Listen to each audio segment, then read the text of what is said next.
Hi, everyone. I'm Lisa Copeland, love coach and dating expert for women over 50.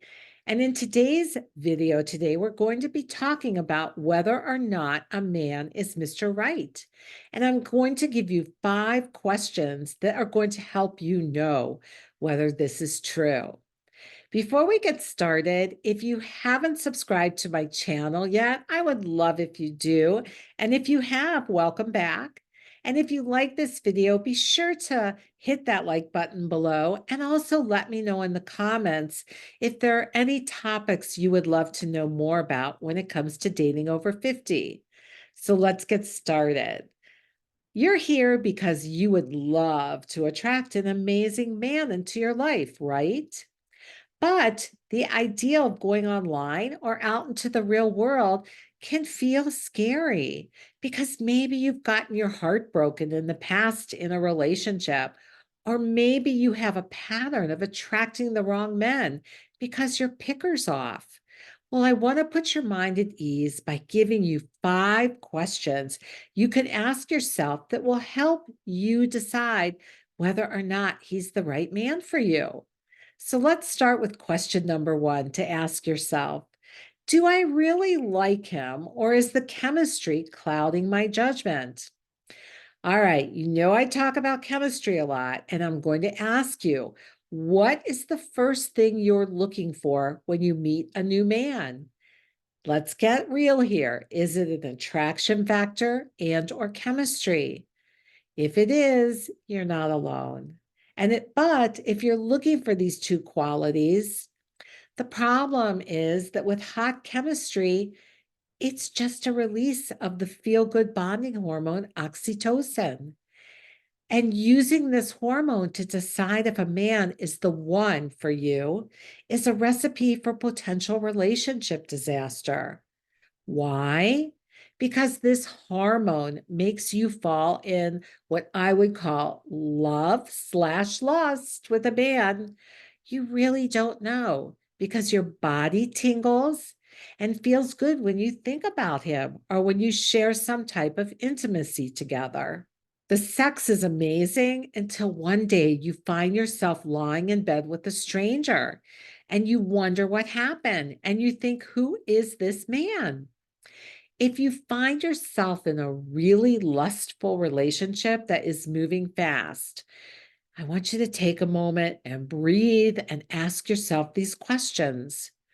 Do I like the way he treats me, both inside and outside the bedroom? Do I like how the 2 of us communicate with each other? This is really important for making a relationship work. Do I think he's interesting? Do I think he has my back?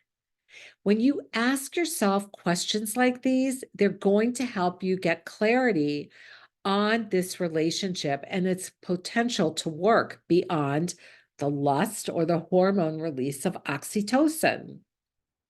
And you want to remember that it's easier to fall in love than in like with a man. Yet, like is what you need for creating a sustainable long-term relationship together. Okay, let's go to question 2. Do I respect him? Over time, it's hard to sustain a relationship with a man you don't respect. The reason is because men feel this lack of respect and they see it as looking less than in your eyes. And that is something no man wants to feel with a woman he loves. A man wants and needs your respect.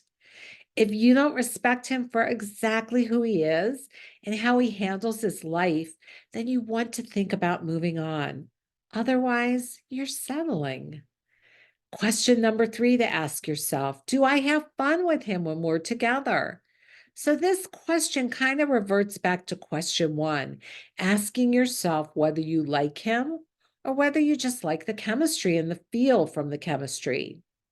When you have intense chemistry, most of the fun is happening in the bedroom or in all the flirtatious sexting you might do all day long. And it just isn't sustainable over time.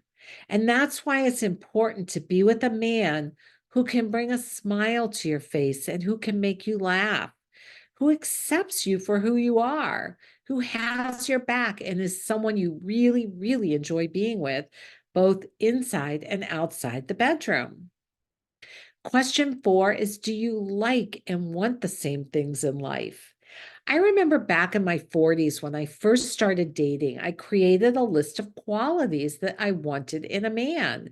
And sure enough, I'd meet a man who had 90% of them.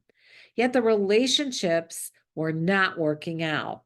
And what I came to realize was it was because we did not share the same values.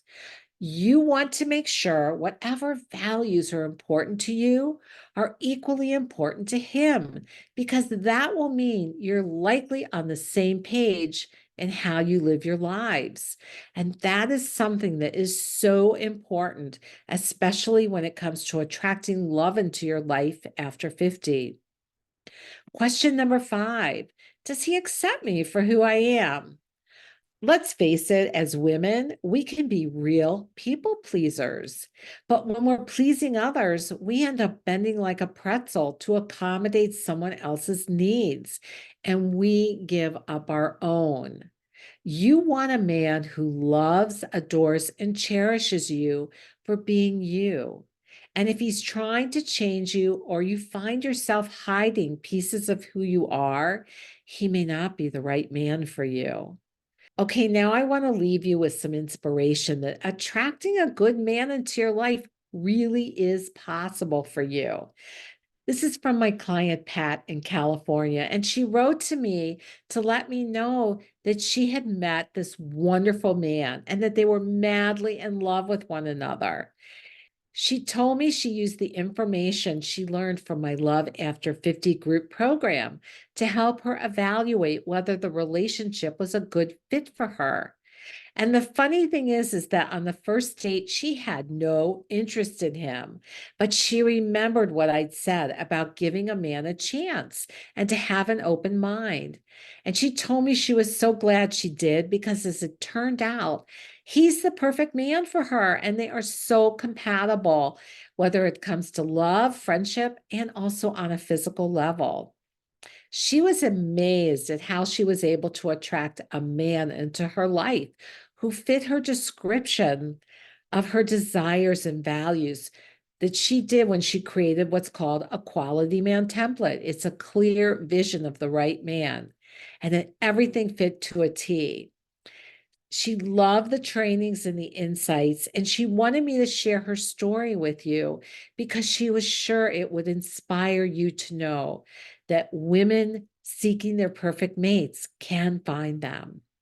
If you want to know more about how to make this happen in your life, just look below. We've given you different resources, and I would love to talk to you as well to see how we can get you moving forward and finding love this year. So believing in you. Have a great day and talk to you next time.